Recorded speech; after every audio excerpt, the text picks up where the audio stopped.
Our planet is a complex system which human consumption threatens to compromise. Greenhouse gas emissions caused by the burning of fossil fuels have contributed to an alarming trend in global climate change. Emissions levels in the United States are disproportionately high compared to the rest of the world, and within the U.S., one state's contribution stands out above the rest.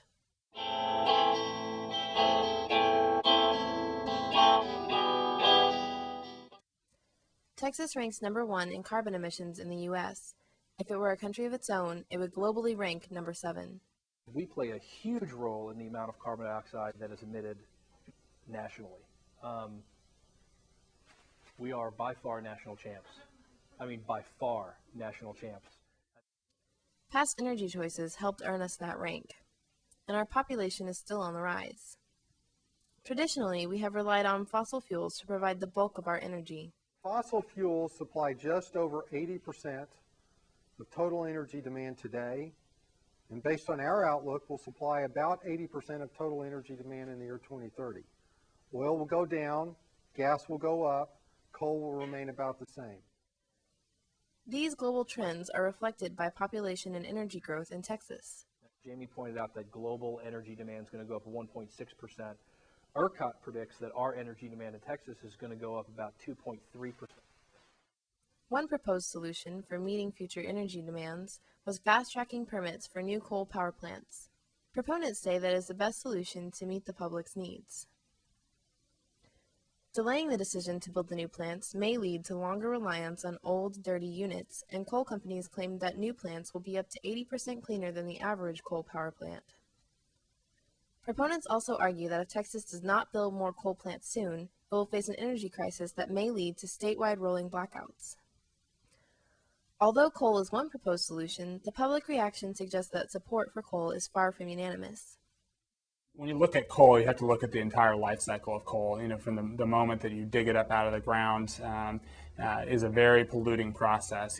Things like in Appalachia, entire communities have been ruined. Mountaintops chopped in half, rivers poisoned because of the mining of the coal in the first place. Then you add on top of that shipping it and dirty diesel trains across the country from Wyoming or wherever. That adds a lot of pollution. Then there's some proponents of coal are making promises of the clean coal technology, but there's still a lot of questions about it. For example, how do you store the carbon, the dioxide that comes from the power plants? That technology is not proven, and so we don't think we need to go that way. Coal is a dirty energy source, and we just can't afford to continue using it. Coal power plants are also associated with multiple negative health effects. We know that the average lifespan is already being affected adversely by coal. A recent study in Texas showed that over 1,100 deaths annually are attributable to particulate matter from coal plants. The World Health Organization has estimated that over 150,000 deaths annually are attributable to global warming already. So we know that lives are being cut short already. The more coal plants we build, the more lives are going to be adversely affected.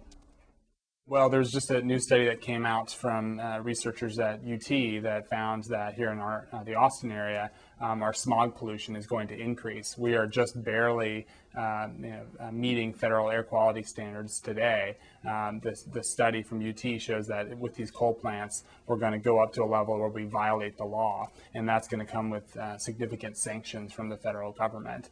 And so that's a bad thing for smog pollution. Smog, of course, is linked to things like asthma attacks and lung disease and respiratory problems. So it's a serious problem. But even greater than that is the threat of increased carbon dioxide emissions into our atmosphere. Carbon dioxide, of course, is the leading global warming pollutant. The negative impacts of coal power plants fueled a public outcry and led one coal company to retract the majority of its proposed plants. But with less reliance on coal, how will Texas deal with its growing energy demands? What alternatives do we have? According to the Texas State Energy Conservation Office, the wind, solar, and biomass potential in Texas is about 400 times the amount of energy our state uses per year. These renewable resources are readily available. We just have to take the initiative to tap into them. We can also reduce energy demands right now by implementing long-term efficiency measures. Enforcing and encouraging reductions in energy use is the quickest and easiest way to reduce our energy consumption. It will also give us time to invest in even more sustainable energy solutions. More efficiency, more investment in renewables, that's where the legislature should be taking Texas. The polls show that by far that's where the public prefers. If a large state like Texas could progress towards reduced energy consumption, think of the progress the world could make. We can influence others to follow in our steps, and we could be a better global citizen.